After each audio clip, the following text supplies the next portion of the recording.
Here on this broadcast, we don't looksmaxx, we only Karmamaxx because that is the only way to get ahead. I have never actively farmed Karma, and for the past 5 months I've been working on a big project that requires a lot of it. Stay tuned for that. So when the Legendary Aquabreather was released back in November and it needed 600,000 Karma minimum, I found myself having to actively farm for it. Even the Endless Summer, which was released recently, requires a lot of it. So I decided to investigate and look for the best Karma farms in the game besides the Wintersday festival. I'm going to lay out a few of the farms that I discovered and see how much Karma and gold per hour we can make and discuss some of their drawbacks. That's right, fishing can be a good source of Karma, especially this route which I published back in May 2024 when Inner Nios was a new map. It is, to this day, the best gold per hour fishing farm in the game. In addition, I also have the Jade Bot Karmic Recycler equipped so that any junk items that I catch that are below a certain value get automatically converted to Karma. The main source of Karma is the frenzied cephalopods.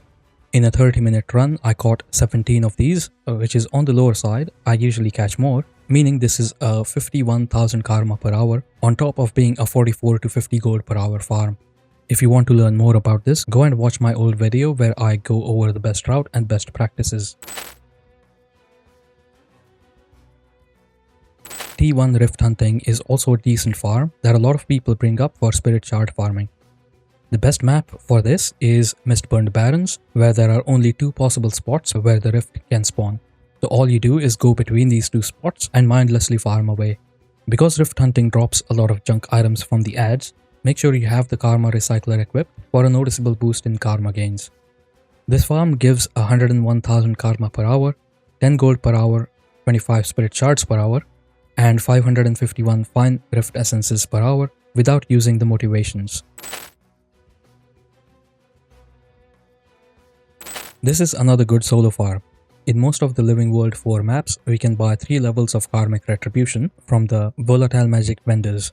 What this does is that it forces every creature or ad that you kill on the map to drop consumable Karma on top of volatile magic. Like I mentioned, there's 3 levels of Karmic Retribution that we can buy on every map except for Jahai Bluffs. The final level of Karmic Retribution makes it so that every creature drops a 200 Karma consumable. For this farm, I use a ranged power DPS class so that I can kill these ads fast and also has some mobility on top of it. We can also use the Jade Karma Recycler to squeeze out more Karma from this. The main thing to look out for is that if you continue doing this for more than 20-30 minutes on the same character, you will start to get less rewards due to diminishing returns. You can swap the character at this point or simply switch maps. To reset the diminishing returns on a character, you need 30 to 40 minutes on the character on another map or wait until the next day. You can read more about how diminishing returns work on this wiki page, which I will link below. This is a 137,000 Karma per hour farm, which also gives 11 gold, 2000 volatile magic and 20 spirit shards per hour. Specimen Chamber is an event that happens in Sandswept Isles every 40 minutes.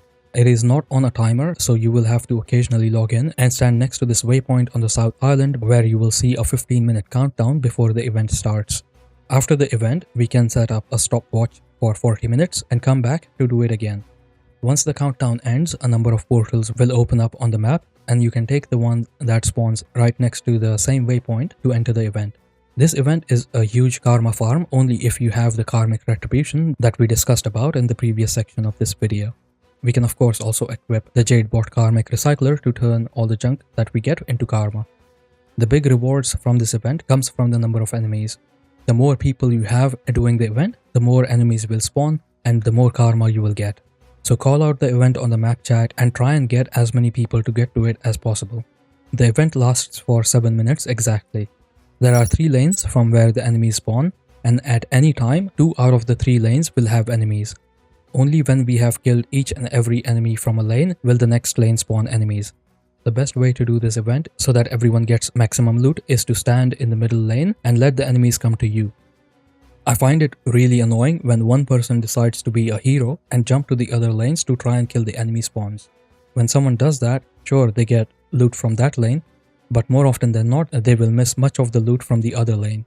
It doesn't take long for the enemies to get to you when you stand at the mid lane. This way everyone gets maximum loot possible and everyone is happy. When the heroes decide that they are going to jump around, it fosters a negative feedback loop, and eventually you will get people who will give up and just AFK farm the event by pumping out boons and healing while these heroes jump around doing all the work. We don't want this to happen, so stop being selfish and stay in the middle lane.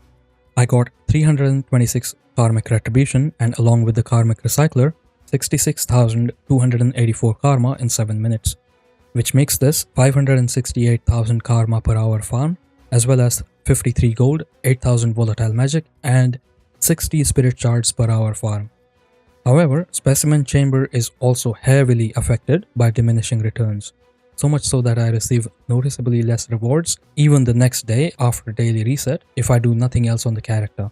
The way I approach this event is that I will do it on the character that I play the most on and have 5 or 6 other characters ready with Karmic Recycler and all the other boons ready to jump in and do the event at any given time.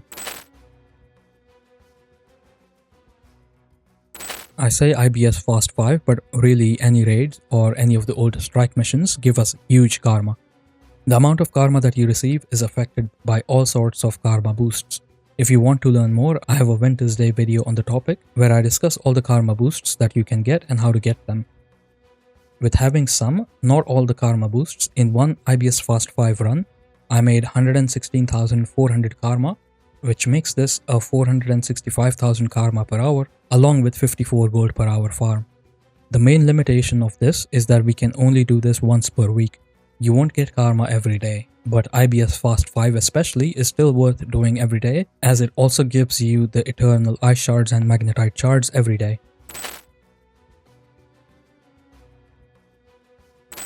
In honorable mentions, we have PvP. Every 3 or 4 matches, we get 6 to 9 karma consumables, which give us a ton of karma. We also have the meta event trains and also World vs World, where there are multiple sources of karma from just playing as well as from the Mist Essence boxes. If you have any other methods that I did not mention in this video, please share them down in the comments. Thank you.